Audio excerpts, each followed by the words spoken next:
Tonight on News 5 Live, public outrage builds over shooting a 14-year-old laddie Gillett in Placencia. Gillett's companion share his harrowing ordeal. And the police corporal charge is whisked away from court. These stories and more coming up next on News 5 Live. Good morning, sweetie. It's time for school. Are you a teacher or public sector employee who is thinking of owning your new home? Get the keys to your new home with Belize Bank's all-inclusive mortgage, the best financing option in Belize for your new home purchase or construction. Inclusive of all mortgage-related fees, no down payment, affordable terms, amazingly low interest rates. Visit our nearest branch to speak to one of our financial advisors to discuss how you can be one step closer to owning your new home. Some conditions apply.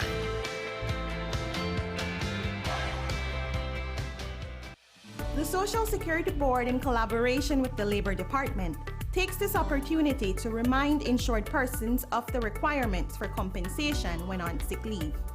Any employee who has worked with an employer for at least 2 months is entitled to 16 working days of sick leave with full pay every year.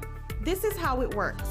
Upon approval of a sickness or injury benefit claim by SSD, 80% of the employee's weekly insurable earnings is paid as a Social Security benefit, and the difference in the employee's salary is paid by the employer. This is to ensure that the employee does not suffer any loss of wages when ill. After 16 days, compensation for sick leave is paid as a Social Security benefit only. Some conditions apply. This message is brought to you by the Social Security Board and the Labor Department. Social Security Board, safeguarding you, your family, your future. Introducing Edam A cheese, the A+ Dutch cheese to hit the Belizean market. As the name says, it is of A-class quality, the best Dutch cheese in Belize. Edam A cheese is creamier, less salty, and simply more delicious. Don't be left out. Get your A-cheese at a supermarket near you. A-cheese, exclusively distributed by Unitex Company Limited. Call us at 610-3626 or 610-8910. Follow us on Facebook at Unitex Belize.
That's the sound of fuel efficiency.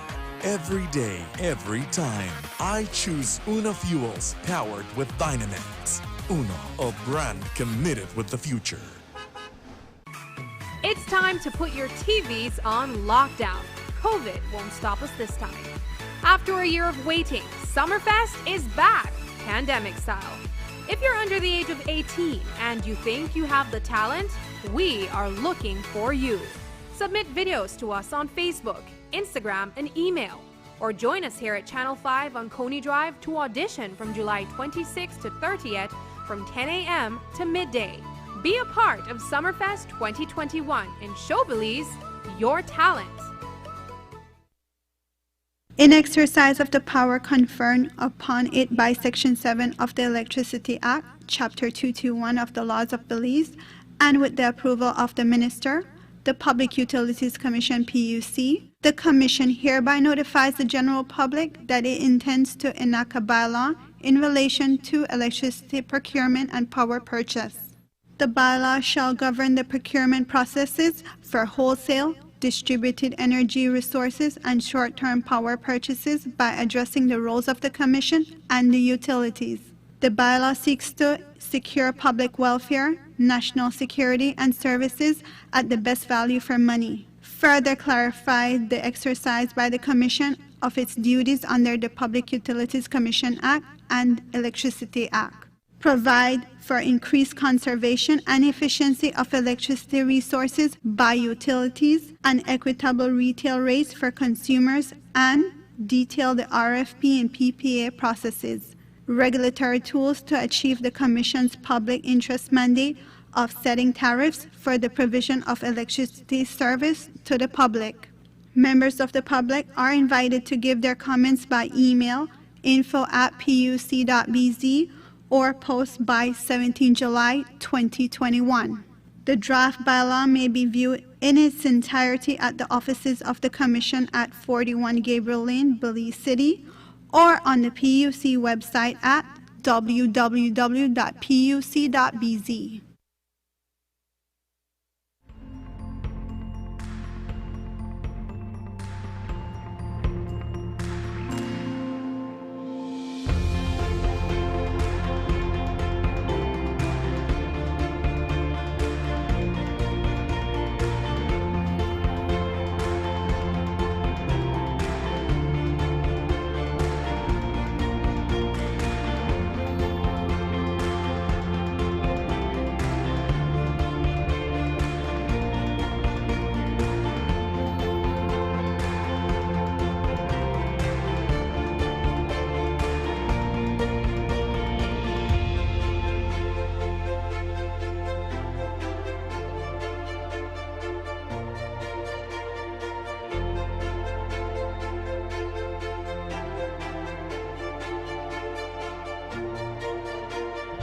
This newscast is brought to you by the Belize Bank Limited. Our country, your bank. Good evening. Welcome to News 5 Live for Friday, July 16th. I am Brighton Codd. The shooting death of 14-year-old Laddie Gillett in Placencia on Wednesday has sent shockwaves across the nation. Tonight, we bring you an exclusive eyewitness report from 19-year-old Thomas Palacio, the friend who was with Laddie Gillett on the beach when he died. Palacio told News 5's Paul Lopez via phone about the terror that night as the boys ran from men they thought were trying to rob them. And Paul, I won't lie to you, Paul. I will not lie to you, Paul. Those guys had the intention of killing me, bro. That is the voice of 19-year-old Thomas Palacio, who remains shocked after witnessing the death of his young friend, 14-year-old Laddie Gillett, on Wednesday night in Placencia village. Thomas alleges that a gun was pointed at him too, just inches from his face. He believed that as the only witness to the incident, his life was on the line. Nobody chased us. they ambushed us. When they said that it was 3 guys, it wasn't 3 guys, but it was just me and Lottie walking, jogging home. Thomas says at no time did the men identify themselves as police officers. My problem with this whole thing is, if they had simply said police or security, we would stop instantly. Paul. Yeah. Those guys hopped out of nowhere in all black. Wow. Now, us being young men with, phones and stuff in our pockets. Not really anything expensive, but, just like our phones and our lives. Like, yo, these are thieves. We just turn around the other way. And instantly at the turnaround, Paul, a baton strikes me in the back. And about 2 seconds after, I hear a gunshot. Thomas says he fell to the ground, and to his dismay, when he looked over to his side, Laddie Gillett was lying on the ground, fatally wounded. Right away, the man started grab up my shirt and pushed me to my back and got it on my face. And it was a kick on me and knock on me and it was abuse. It was reckless abuse. Look over and being on the ground and refuse to believe what, refuse to believe that he was the one who got hit. These people really have no heart. They were concerned about themselves more than they were about Lottie. Why would I know? Why the man get hit? Why the man gone, dog? In the moment, Thomas feared that he was also about to lose his life at the hands of one of the officers in an attempt to cover up the incident. What saved me was my mouth, what I said. I said, yo, our family will get concerned. Then I right round the corner and everybody would be worried. I said that knowing that they would assume that there are others around them, meaning they can't kill me because they would be seen killing 2 young men for no reason. Not just one. They just did. It would be 2. So I knew that by seeing that these guys would be on watch and they would know that they're being watched from a distance. So right away they said, who are they out there? Who don't come with? No. All kind of thing, right? And I answered their questions honestly. And that's what kept me alive, bro. Laddie's body was reportedly picked up off the beach and taken to the nearby health facility, while Thomas says he was taken to the police station to spend the night inside the jail cell after his horrendous ordeal. From the incident happened from 10:30. Well, I just call it 10:30 because that's what time I assume I got to the house. So from 10:30 to 2 o'clock, nobody knew what was happening. Nobody knew where I was. Nobody knew where Laddie was. Nobody knew what was happening to anybody. They didn't allow me to notify anyone. They didn't allow me to call anyone. They didn't allow me to reach out to anybody. Laddie's body was reportedly picked up off the beach and taken to the nearby health facility, while Thomas says he was taken to the police station to spend the night inside the jail cell after this horrendous ordeal. I'm in shock, to be honest. I'm in shock. Reporting for News 5, I am Paul Lopez. Palacio says around 2 a.m., 2 officers released him and escorted him back to the resort where he was staying with his family. This is when Laddie Gillett's family found out what happened. As Thomas Palacio and the friends and family of Laddie Gillett tried to come to terms with his death, today the officer allegedly involved in the shooting was arraigned in Belmopan Magistrate Court. Police Corporal Kareem Martinez was charged with manslaughter. The media gathered outside the courthouse to try and catch a glimpse of Martinez after he was granted bail and escorted out. News 5's Paul Lopez went live on Facebook and files this report tonight. This is the scene outside the Belmopan Magistrate Court moments after Corporal Martinez was granted bail and exited the courtroom. A male individual who accompanied Martinez attempted to prevent our cameraman, Kenroy Michael, from capturing Martinez's image. This morning, or just a while ago, is Mr. Martinez, Kareem Martinez, was arraigned for 1 single count of manslaughter. Okay, and what was the outcome of today's arraignment? He was offered bail in the sum of $8,000 or 2 sureties in the sum of $4,000. He is to report to the Dangrega Police Station on the 18th of October. That's the next court date. Speak to the justification of granting bail in this matter. Well, he's not charged for murder. Let's make that clear. And under the laws of Belize, the magistrate may grant bail if he so chooses. There is nothing in our respectful view that would suggest that he should not be granted bail. He's not a foreigner. He is a born Belizean. So every indication is that he's going to show up for his court date. Bail or concerns with regard to bail is whether he is going to show up for his court date, and there is nothing to indicate that Mr. Karim Martinez is not going to show up for his court date and defend the matter. We spoke to Laddie Gillett's legal guardian, Emil Bradley, outside the courtroom before the arraignment hearing. He was not pleased with the lesser charge of manslaughter brought against Corporal Martinez. He told the press that he does not see it a charge fit for the crime. All I can say, it's not what I was expecting, you know. I mean, we asked, we've waited. I mean, we wanted justice. I mean, manslaughter, I just don't see it as a charge fit. I mean, his action, I mean, I don't know, as you from a trained body, as disciplined body, I mean, and you're allowed to carry a firearm, at least you should have some level of training to know from the time you pick up a firearm and point it at somebody and you pull the trigger, you could kill this person. This is not a toy, something that would steal. You could kill them. So from the time he picked up this gun and aim out at this kid here and pull the trigger, I mean, that was intentional. Don't tell me that is not intentional. If he had tripped and then he gone off and shoot on that different, I mean, as you train justifiable force of harm, where is that? If he may shoot off a bottom downwards, you could have said, man, he wasn't intended to kill him. He didn't intend to kill him.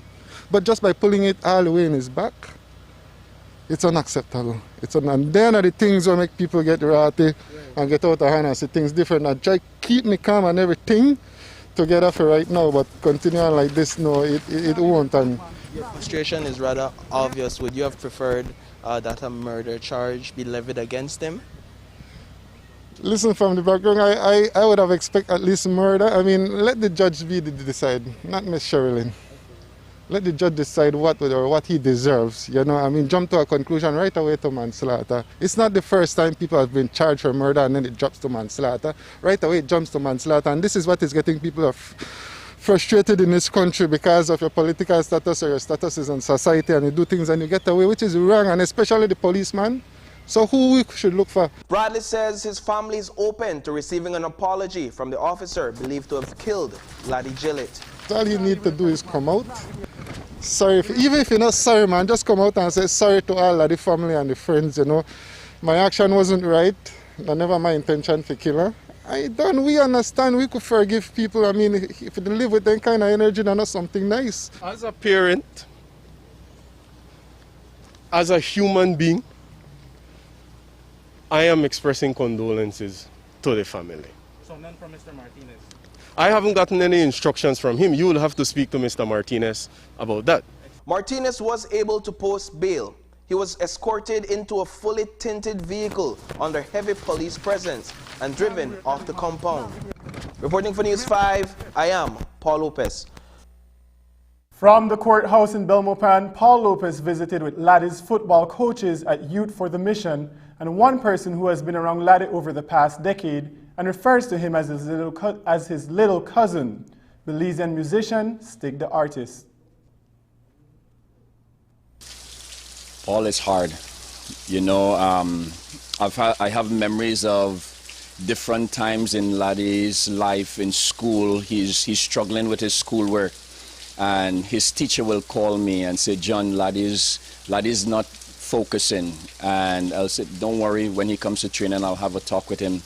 And so many times over his journey in school, I've had a lot of one-on-one conversations with Laddie and just encouraging him to really focus in on his schoolwork, using football as a tool to help him focus and really help him to be able to channel his energy into something that he loved, and really allowing the journey that we shared together to be that where he was able to focus in on the work, focusing on a lot of things that he wanted to do in life, and only 14 years old now, sky's the limit to what he could have become had he been here with us today.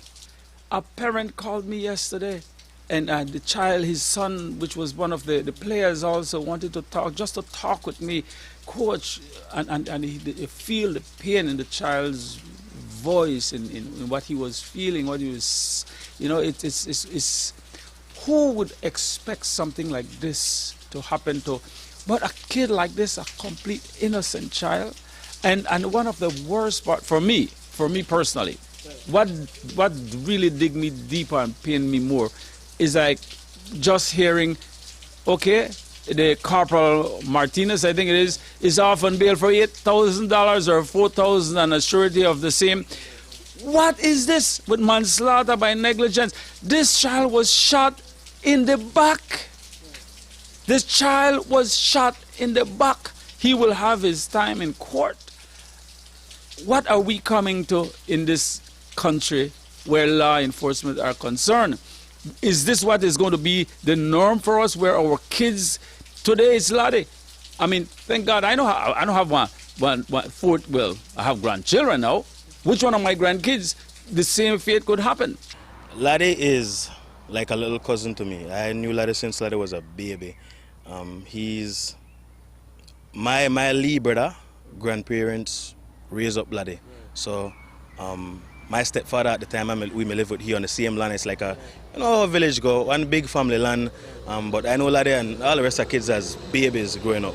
Like, listen, I gone to school with the young boy, with the officer, right?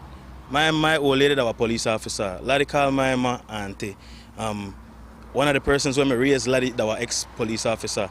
So I know a lot of good police officers. I know a lot of people where they take their job serious, where they're impeccable people. But I also know a lot of people where after a while that power or whatever start get to their head and they feel like they're unstoppable and they could just take the chance of people. That's not right. That's just not right. And I never was stand up for that. I will always stand against that no matter what, whether it be on news, on social media, or in a real life, you know? Now, many hearts across the country broken at this time. Many persons are calling for protest, demonstration, action, and then this morning to hear that the officer was granted bail. What was your initial reaction to that news? Man, listen, that's why they have laws for a reason, right? It is what it is. That murder, in my opinion, and he have to pay the penalty, man. If people want to protest, I stand with go protest. Wherever I was there, that's someone if I have to do it as well. You know, I went to the vigil last night and bro, it broke my heart, man. My little brother, like one of the man's best friend, he cry, and I have to say, I called my brother late last night because he don't know how to go sleep or if it hurt so much people. It hurt me, it hurt the whole country. So what do you expect the people to do? I say, if they want to go out and kind of say that. Protests are scheduled for Belize City, Belmopan, and Placencia on Saturday. We will tell you more about those on Monday. A candlelight vigil is also scheduled in Placencia over the weekend. The biological uncle of 14-year-old Laddie Gillett, Henry Pulumusa Gillett, says the family is beside themselves over the manslaughter charge that has been filed against his accused killer, Police Corporal Kareem Martinez. Gillett explained that his sister Linda Gillett gave up Laddie soon after birth because she was in distress over other issues, but that she did so with an agreement that she would be allowed to visit with him. However, her visitations came to an abrupt end when Laddie was 4 years old. Linda was told that the child had moved to the U.S. with his adopted parents. Henry Gillett said that when the Pinks Alley family got the news earlier Wednesday morning that Laddie had been shot and killed, they were in disbelief, and the way it happened was even worse. How do you charge this police officer for manslaughter or brutal murder or minor or law-abiding citizen of this country? And you get charged with murder. And not like, it's murder. Not like police could drive wrong anyway in this country. And they could have firearm, they can't work and shoot people like that. You understand? Then they get charged with manslaughter. That young man is my sister's son, and we is frustrated right now with the charge the police officer getting Belmopan. Manslaughter, and beat up your friend side of you, and decide when you do with your friend if you're a killer, and you left off to tell the tale, and they put gun in his face and they assault her with firearm, and no charge was made for that. What the young boy said, the police to her.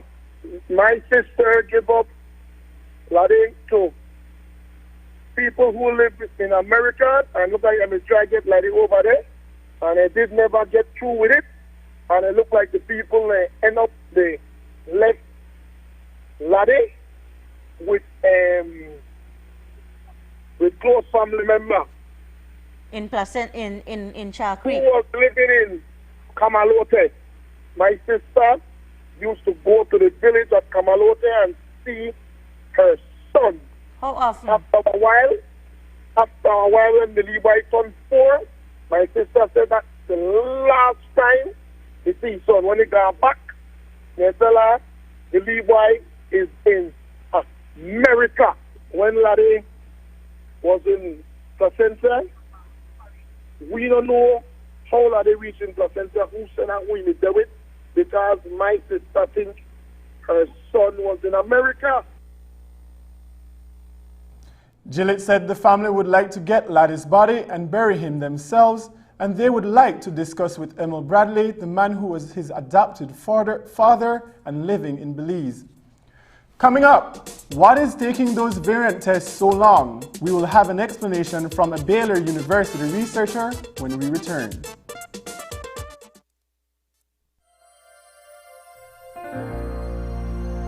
Hello, friends. This is Dr. Bob Roberts with another 60-second sermon from God's Word. The Bible says an evil man is held captive by his own sins. They are ropes that catch and hold him. He will die for lack of self-control. He will be lost because of his great foolishness. In 2016, a young man's lifelong dream became shattered as the Cleveland Browns, one of the leading NFL teams, released him from their squad. He is a young man who was born in 1992 into a prominent family and grew up in a beautiful East Texas city. He was as dearly loved and supported by his family as was his love for football. His life growing up was so centered on football that he became known as Johnny Football. His success as a high school athlete paved the way for him to become a star quarterback for Texas A&M University and won for him the Heisman Trophy in 2012. However, although this successful young football star knew how to pass the football into the end zone for a touchdown, he did not know how to pass the evils and temptation of today's world. Lacking self-control and making foolish choices, these evils and temptations, though probably despised and offering only temporary satisfaction, became the ropes that caught and bound him in captivity. When will we realize that it is not the ropes on the gallows that chokes the life out of us, nor the iron bars of a prison cell that holds us captive, but the ropes of our own sins and foolish choices? There is still hope for this young man and for all who believe in Jesus, who said, "If the Son therefore shall make you free, you shall be free indeed." Today's 60-second sermon has been presented by Christian Foundations of Faith in cooperation with the Baptist churches in your area. It's a fact that with Smart, you get truly unlimited everything.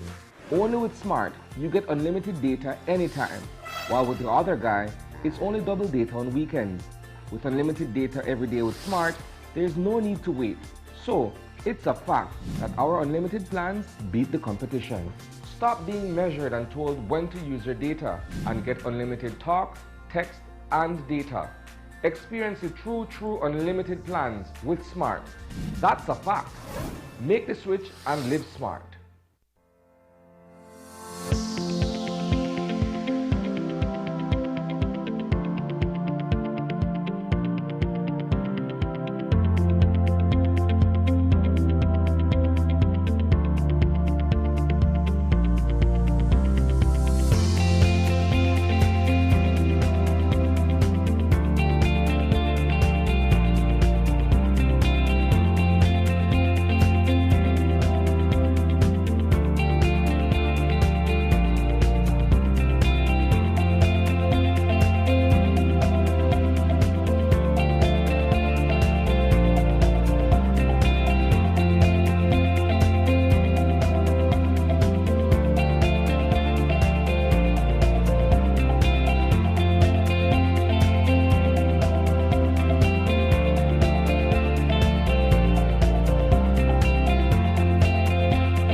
Why should you wear your mask? To protect myself.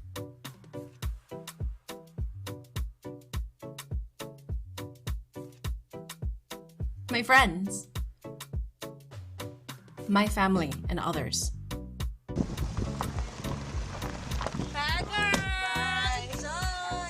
I wear my mask because I love my grandparents. With so many reasons to wear a mask, we continue to advise persons to wear a face mask properly, covering both nose and mouth. Together, we can keep Belize COVID-19 safe.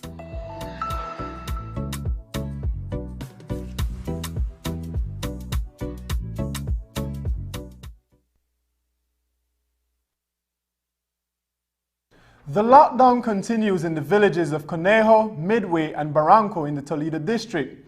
The SI makes provisions for the extension of the lockdown through to the end of the month. This morning, we spoke with Chairman Marcos Iko of Midway Village, who says that his people are not happy about the additional 2 weeks. While they understand that COVID-19 measures are necessary, the food assistance they are receiving is not enough to meet their needs, and the shops and other places of business are closed. Right now, the villagers, they're happy that the 2 weeks reached, but when they heard that our next extension was called, and the people are waiting for the work, waiting to go buy, waiting to buy chemical for their farm. Their farm are getting bushy. It is, it is the time that they need to clean their farm with spraying and all that. And children are crying for Pampers, also sugars. This 2 weeks is kind of hard, that's gone, and then now it's the next additional 2 weeks. I know that they will feel more because it's kind of hard for us out here because the shops that we have, they close, all them close. The corn mills, then the ladies used to go grind corn. They can't grind any more corn, and then the food that we get, the food that we get every 4 days, it's very limited, especially for the bigger families. They said that they were complaining to me that they said that they only serve them for 2 days, and it's unlimited, right? What have they said to you, Chairman? Is it a case of them extending this lockdown because the cases are going up down there? Well, so far, as I noticed from yesterday, I only get the 77 total cases since when it started, and then only 15 more active. And this week, coming this week, I think those 15 will be recovered. And it's getting lower and lower, and I believe in the Lord that we will get no more.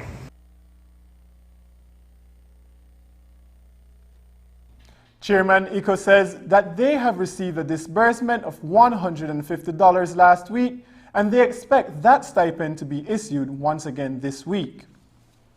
Chairman Iko is now appealing to the authorities to relax some of the restrictions on the village.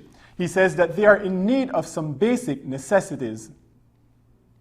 What I'm thinking is better that if the shop could have opened for them, at least the government could have looked into it, that we as business people can open, and the corn mill can open, but we can maintain measures and protocols that will be given place.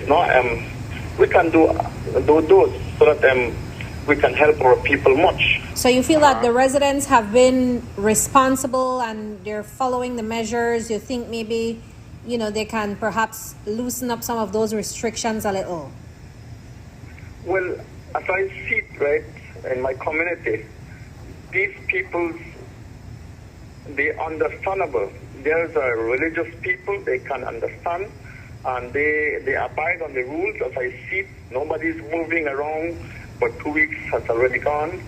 I don't see nobody moving around on the street, and we're working along with the police department from Barranco. While there is proven scientific documentation on the efficacy of the AstraZeneca vaccine in fighting the COVID-19 virus, data on just how long this vaccine can be effective in the human body after its 2 doses have been administered is still pending. Studies are being conducted to determine this in the world and through Belize's collaborative effort with Baylor College of Medicine in Houston, Texas. We are also doing a study to determine how long the vaccine can effectively fight off the virus and whether or not those of us who have gotten the 2 jabs will need yearly boosters, much like the ordinary flu shot. News 5 sat down today with Dr. Geraldine Morazan, the Director of Laboratory Services for the Ministry of Health, to find out how that study is going. Right now we have about 800 people that are participating in this study. And so what we want to find out is how the immune system with our, and this is what it's very interesting because Belize is a very unique and nice place because we have acquired one vaccine, which is AstraZeneca. So if we are studying 800 people, we know that we're studying the same people with the same vaccine. So we're not going, so that's not a variant on the study. And so what we did is that we took samples from all those patients before the vaccine and measured the antibodies on them. Whoever were positive was because they were already having contact or being infected with the virus, and they have produced their own antibodies. So we measured that. And after the first vaccine, 4 to 6 weeks after that, we took another sample and we measured the antibodies for them to demonstrate that if they have developed antibodies. We are going to do a fourth measurement 6 months after the second vaccine. And after that, we're going to measure if we still have the antibody levels high or if they have depleted. So if we don't have any antibodies after the six months after receiving the shot, then that will be a recommendation for Ministry of Health to say we need to do a booster shot. Morazan says the study, which started in March, will continue for a year. After the break, a Belizean youth representative to CARICOM gives her take on the 11th Amendment.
I was 17 and in love, and I thought he loved me too. But now I know that a loving partner should not take away your choice of clothes you wear or the music you listen to. He should not take away your purse, car keys, or your phone so that when your family calls, you cannot answer. If your partner is controlling you, it is domestic violence. Call 0800 A Way Out or our cell phone number 672-9628. This message is brought to you by the National Women's Commission in collaboration with Miss Universe Belize with funding from the Engender and Spotlight projects.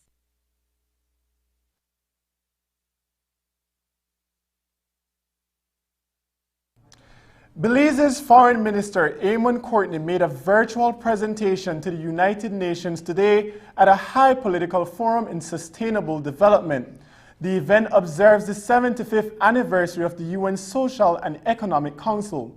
Minister Courtney spoke about Belize's recent experiences during the COVID-19 pandemic and how the Council is an appropriate vehicle to lead and coordinate policies small states such as Belize need. He also said there is a need for a universally agreed upon vulnerability index. I wish to thank the Secretary General for his informative reports on the sustainable and resilient recovery from the COVID-19 pandemic and the realization of the 2030 Agenda for Sustainable Development. Mr. President, we meet at a time when the future of our people and our planet hang in the balance. The course that we chart from now will determine whether the aspirations of a better life will be attainable for the 700 million people who are suffering in extreme poverty, and whether our planet will be able to sustain humanity and provide for our shared prosperity. The COVID-19 pandemic has had devastating impacts upon the already deleterious consequences of climate change, exposing the uncomfortable truth that the progress we have made is fragile. For Belize, the impact of the pandemic has been truly catastrophic. Our economy contracted by 14.1% in 2020. Government's debt to GDP ratio ballooned to 130%. Unemployment doubled to 29%, and the latest data shows an increase in poverty to now half our population. The challenges of the pandemic merely exacerbated our vulnerabilities and magnified the existential threats posed by climate change. While contending with the pandemic, Belize also battled a drought and the effect of 2 late-season hurricanes in 2020, which altogether caused more than $50 million in damages. The experience of Belize is mirrored by many developing countries, and in particular by small island and low-lying coastal states. We believe that the multilateral system is well suited to devise solutions and approaches to common challenges and to protect global gains, which our countries acting alone cannot achieve. Therefore, the future of our planet and people will depend on the ability of the multilateral system to deliver a post-pandemic recovery that is inclusive, equitable, and green. On Thursday, new justices for the Court of Appeal were sworn in by the Governor General of Belize for El Salam. They are Justice Marguerite Woodstock Riley, Queen Counsel, Justice Sandra Minot Phillips, Queen Counsel, and Justice Peter Foster, Queen Counsel.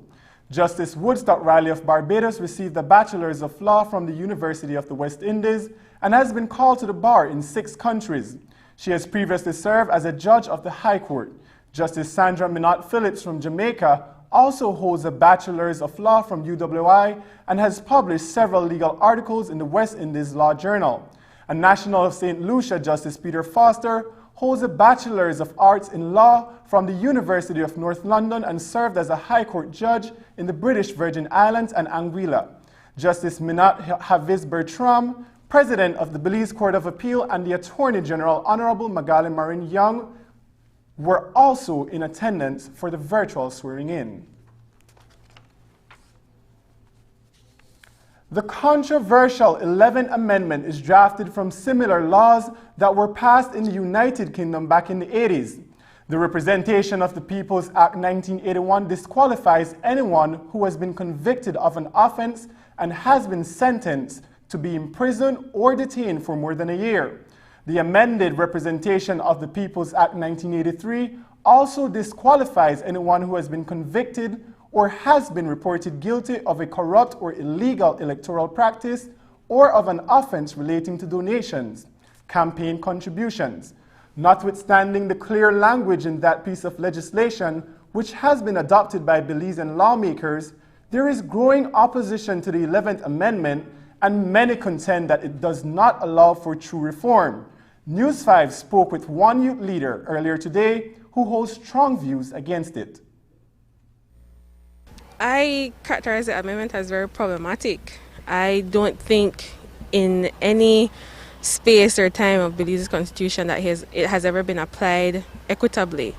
And so naturally, people who are more sought after by the law, who live in certain social situations, socioeconomic situations, will definitely feel the brunt of this law. And it speaks toward, for me, what I call perpetual punishment. For a year, being in prison for whatever reason, because the law doesn't speak to any specific crime. It just says 12 months imprisonment. So that, I think it's very problematic. If not for the current leader of the opposition, who feels as if though this is aimed squarely at him, what do you believe would be the adverse effect of this on anyone else who has either served the 12 months and has since set out to reform his or her life and now want to participate as a councillor or an area representative? Well, first of all, I think it's larger than the leader of the current leader of the opposition. It's not about him, it's just not about him. And I think for me, because I come from a certain background and because I know how the law has been cracking the whip against people who come from places like I come from, who look like me, who song like me, who have a certain skin color as me, I think it definitely tells people that, you know, you cannot make a mistake. You cannot learn how to be a good citizen. I don't think anybody is born a good citizen. I think we learn how to be good citizens. But some of us are born into more difficult situations that make us feel like we only have certain options. And of course, we grow and we learn and we become better. But this law tells me that you can never become better, that you are going to be perpetually punished for a mistake you have made. If I get fined with 11 grams of weed right now, I could go to jail for 3 years at the discretion of whatever judge meets me in the courtroom. That is problematic because I cannot make a mistake. I can't stand beside this amendment for whatever reason. A criminal investigation is underway by the Belize Police Department to determine whether anyone is legally responsible for the misappropriation of public funds from the Labor Department. Those monies were disbursed via deposits into the accounts of workers who had lost their jobs during the COVID-19 pandemic. But many of those who qualified for government assistance did not receive the bi-weekly cash deposits and top-ups. That financial aid was administered through the Unemployment Relief Program. A subsequent review carried out by the Audit Department reveals that the monies were embezzled through various means by employees of the Labor Department who were entrusted with carrying out the disbursements, that is. News 5 reached out to Chief Executive Officer Valentina Schall from the Ministry of Labor. In responding to our query, Schall said, quote, "While this matter occurred before we took office, we are taking it seriously. Since receiving the Auditor General's report, we have already taken disciplinary measures against some of the staff members who were involved. Others are being investigated. The matter has been reported to the police and they are conducting a criminal investigation on their side. We are waiting for the police to conclude their investigations, after which criminal charges will be laid once the evidence warrants it. Those officers who betray the public trust must be held to account," unquote. Currently in Belize from Baylor College of Medicine in Houston, Texas is Dr. Christy Murray, a medical professor who has been collaborating with the Ministry of Health since 2017 on a number of health-related studies on pathogens and causes of a wide variety of diseases. Hence, when COVID-19 hit, we already had the infrastructure in place to work on studies with them on this virus. Now she's here to study how well our people have been adhering to the hygiene campaign.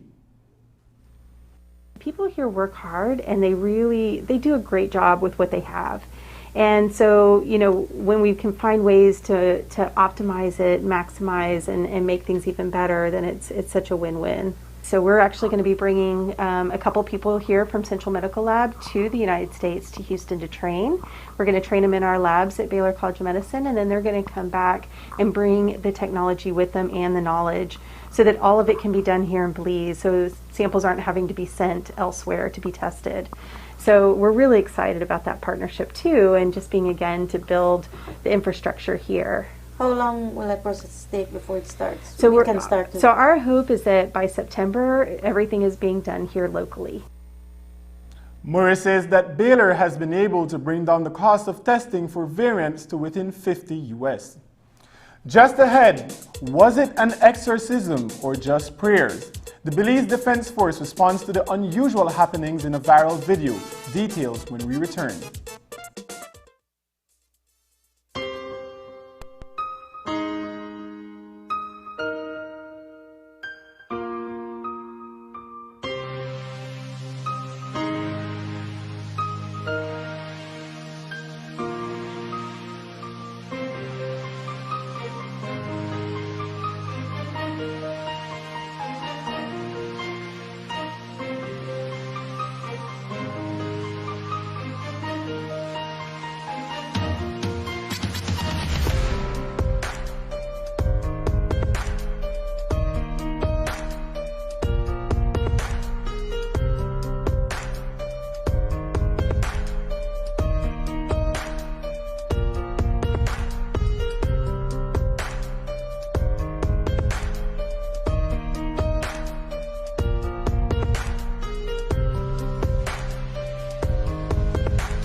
continues to expand its internet coverage countrywide to help you live a smarter life. Our villagers are very happy. They are pleased to know that Smart went the extra mile to put a tower in our village so that our villagers can get live stream on their TVs and they can get their kids doing their online classes. I want to say to Smart, thank you for making it possible for us to get internet in Gardenia Village. We really do appreciate it. Smart continues to take the internet and mobile services to communities across Belize. Now save even more when you bundle your smart broadband with smart mobile services. Smart, bringing people together.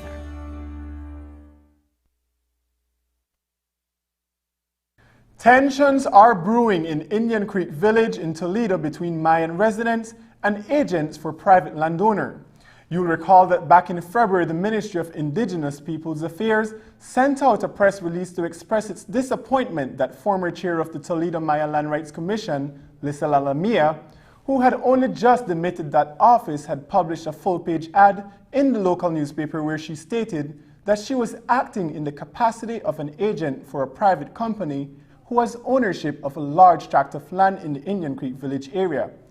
Since then, there have been a couple of incidents between villagers and the handlers of the private estate where access to the river and dump site were blocked off from the villagers. Well, the problem is still simmering, and just on Wednesday there was another incident between a villager and rangers who work for the private company. According to information received from a representative of the private company, a villager requested access to the private property, and that's when the rangers did a site inspection and found a stack of bush sticks which they destroyed. And they say that the ranger was detained by the village leaders. They allege that Christina Koch of the Toledo Alcalde Association was on the property and allegedly threatened the rangers. Today, News 5 spoke with Christina Koch, who says that she learned of the incident when it was reported to the office of the Alcalde Association on Thursday. The report included that one of the villagers, Mr. George Coy, had requested a customary use permit from the village to harvest some bush sticks to build his house, which he was granted. He then harvested this bush stick, and before he could collect them and transport them for his use to build his house, he reported that these bush sticks were cut up into pieces by chainsaw by the rangers. And so that is the incident, the latest incident that has happened in Indian Creek. I did go to Indian Creek to observe the damage to the 300 sticks that were there. So this is a situation where Indian Creek has repeatedly requested for the government's intervention. They are still waiting for the government to stop the rangers from the continued obstruction of their use and enjoyment of their lands and resources. As you have been following, the Caribbean Court of Justice consent order made it very clear that the government needs to cease and desist from interfering with the use and enjoyment of the Maya people's use of their resources. It also expands to say that the government has a responsibility to basically not allow third parties or agents of the state to obstruct or to interfere with the use and enjoyment of resources by the Maya community, Indian Creek being one of them. So since that time, not much has been done, and so the tension is rising. So this is not surprising. Thankfully, there was no violence, but what we did witness was that the rangers, and they admitted that they intentionally cut, at the instruction of their boss, that they cut the bush sticks to prevent the villager from using this resource. And so, this is a live issue before the court. Multiple reports have been made before the court, and certainly you can rest assured that we will be reporting before the CCJ again, as this is a clear breach.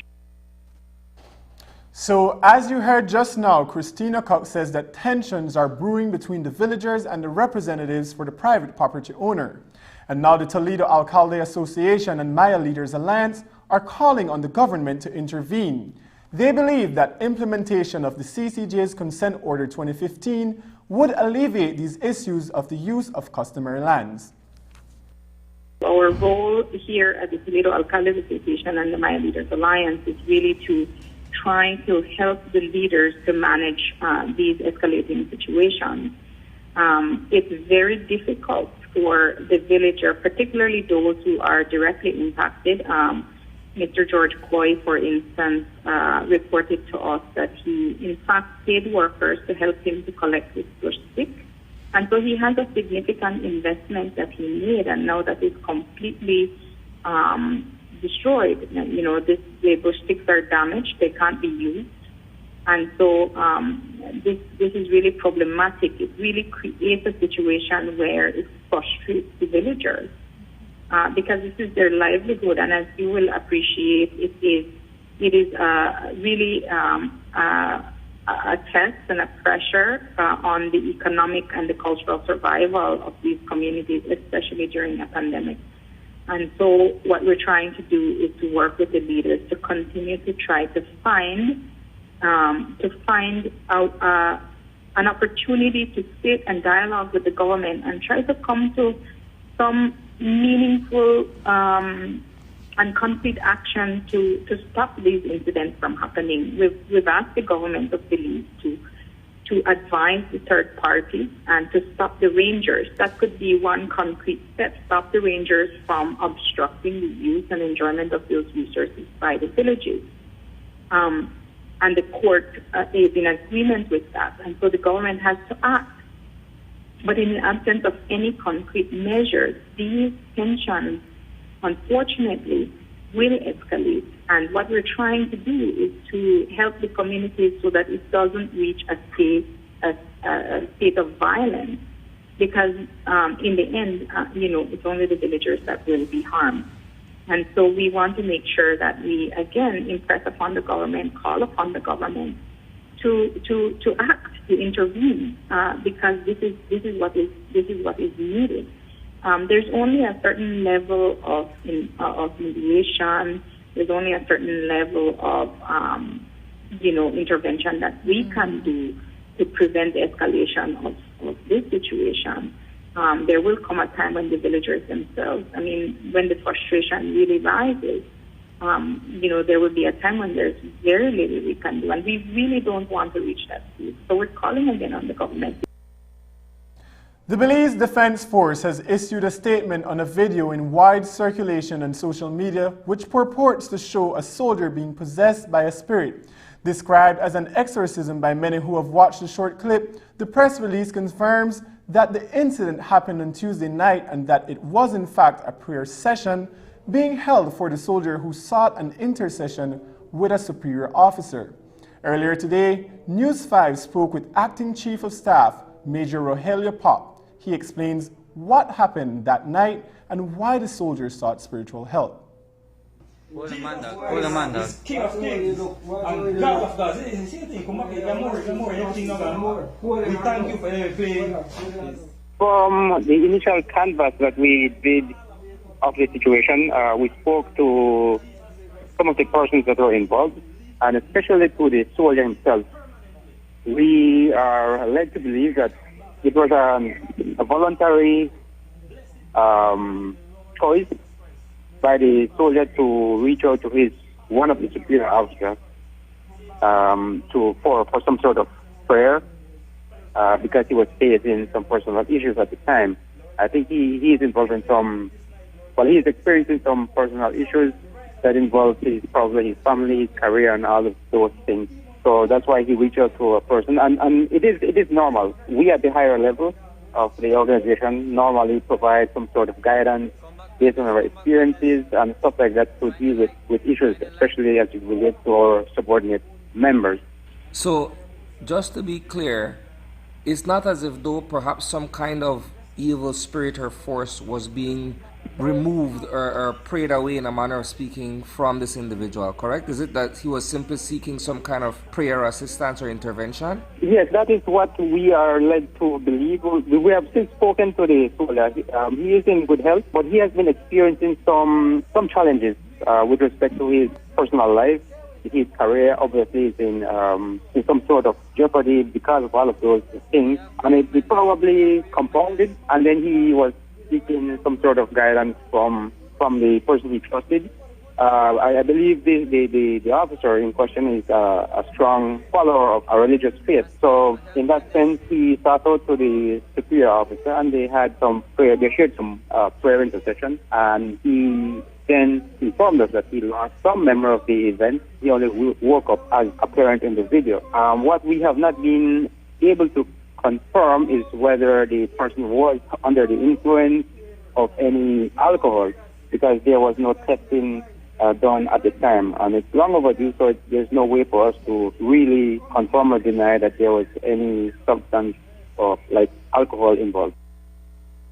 The BDF informs all concerned that what is shown in the video is not an official method of care provided by the organization for any of its members. The Ministry of Education inaugurated several preschools and primary schools in the last couple of weeks. Those inaugurations continued on Thursday in the south and west of the country.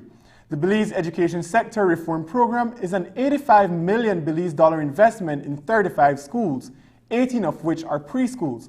Minister of Education Francis Fonseca tells us more about the latest 4 schools to be covered by the program. We inaugurated 4 schools today. We started out in El Progreso in the Cayo district, where we inaugurated the Monred Metzkin preschool there. Then we moved on to Santa Cruz, where we inaugurated the preschool, the government preschool and the government primary school there. And then we went on to Camalote, where we inaugurated the Myrtle Banner preschool. And now we've ended off the day today here in Belmopan, inaugurating the Judy Diego government preschool.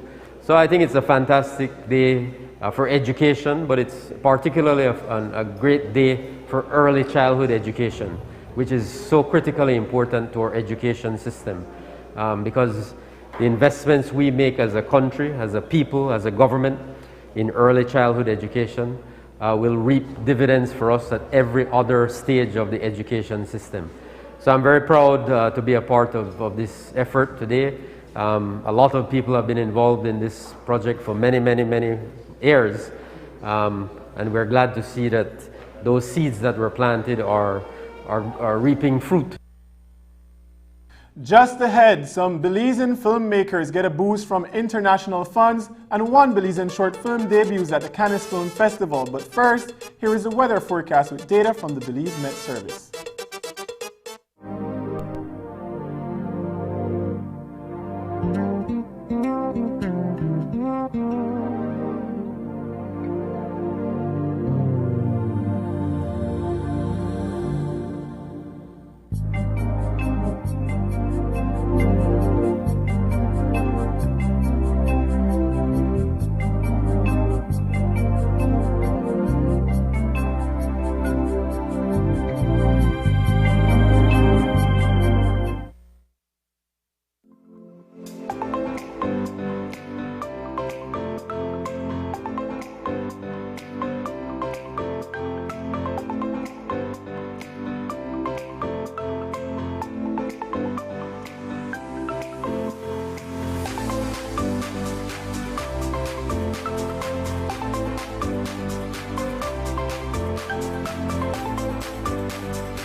teacher or public sector employee who is thinking of owning your new home? Get the keys to your new home with Belize Bank's all-inclusive mortgage, the best financing option in Belize for your new home purchase or construction. Inclusive of all mortgage-related fees, no down payment, affordable terms, amazingly low interest rates. Visit our nearest branch to speak to one of our financial advisors to discuss how you can be one step closer to owning your new home. Some conditions apply. Es un hecho. Únicamente con Smart obtienes todo realmente ilimitado. Solo con Smart obtienes datos ilimitados en cualquier momento. Mientras que con el otro proveedor solo son datos dobles los fines de semana. Con datos ilimitados todos los días no hay necesidad de esperar, así que es un hecho que nuestros planes ilimitados superan a la competencia. Por lo tanto, no permita que le digan cómo y cuándo usar sus datos. Y obtenga llamadas, mensajes de texto y datos ilimitados. Vive la verdadera experiencia de planes ilimitados con Smart. Es un hecho. Haga el cambio y viva Smart.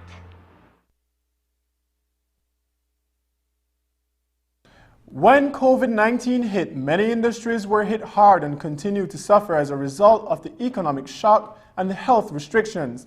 One of those industries is the entertainment industry, where productions had to be shut down. In the region, the creative industries also took a hit, but a group in Mexico wanted to get some help for those productions, led by minority groups in the region, and so they partnered with Netflix to create a fund of about $250,000 to support indigenous and Afro-descent filmmakers. Projects from Belize, Mexico, Guatemala, Honduras, and El Salvador applied to the fund, and 3 film crews were selected for funding of about 15,000 Belize dollars each. Film consultant Katia Paradis tells us more about those in Belize who got the grants. They decided to create an alliance together to help support the film sector, especially for the filmmakers from indigenous communities and Afro-descent communities. So that fund was created. They named it Miradas.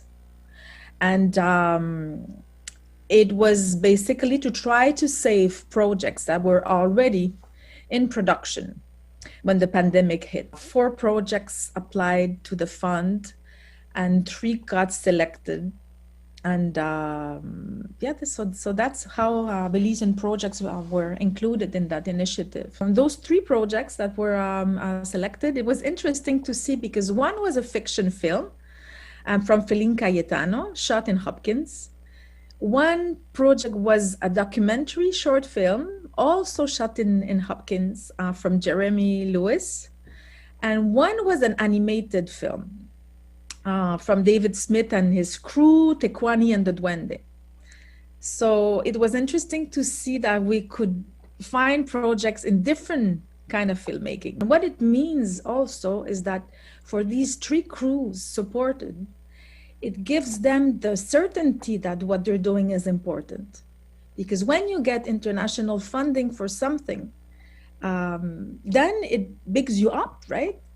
Someone is telling you, you are on the right track. You're doing something interesting. And you're part of a global film community, regionally speaking as well. So all those connections, all those links help, I guess, to create a sort of exchange between, our neighbors' countries.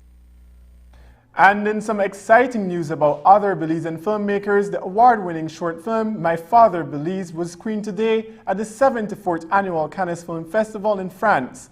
The film was written and produced by Leon Lozano and Ron Sierra, members of the Belizean diaspora who wanted to make a film in Belize. You can find the trailer on Vimeo.com. In news from around the region, over 140 people were either arrested or reported missing in Cuba as the government cracked down on protests last Sunday and Monday.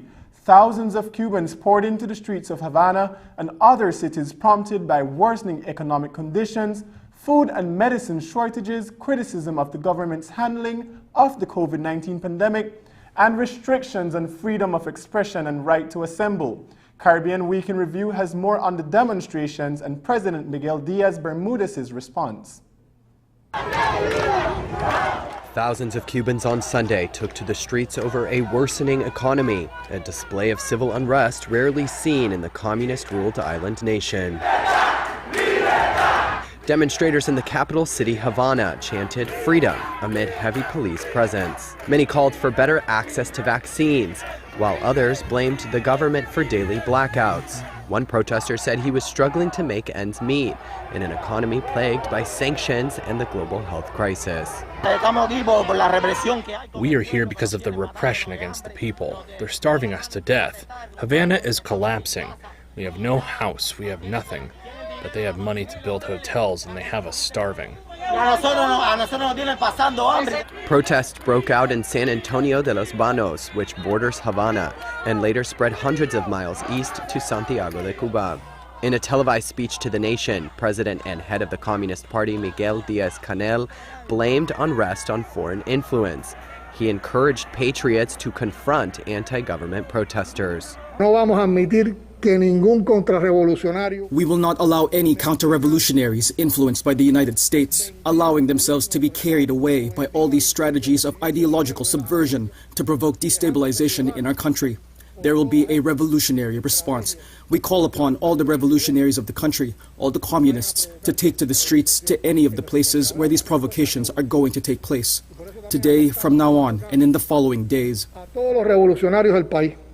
Cuba's economy contracted nearly 11% last year and 2% in 2021 so far. And that's the news. Tonight's broadcast is available in both text and streaming video at channel5belize.com. You can also connect with us on our Facebook page at facebook.com/News5Live. I am Brighton Cott. Thanks for joining us, and from all of us here at News 5, please remember to wash your hands, keep your social distance, and stay safe. Good night.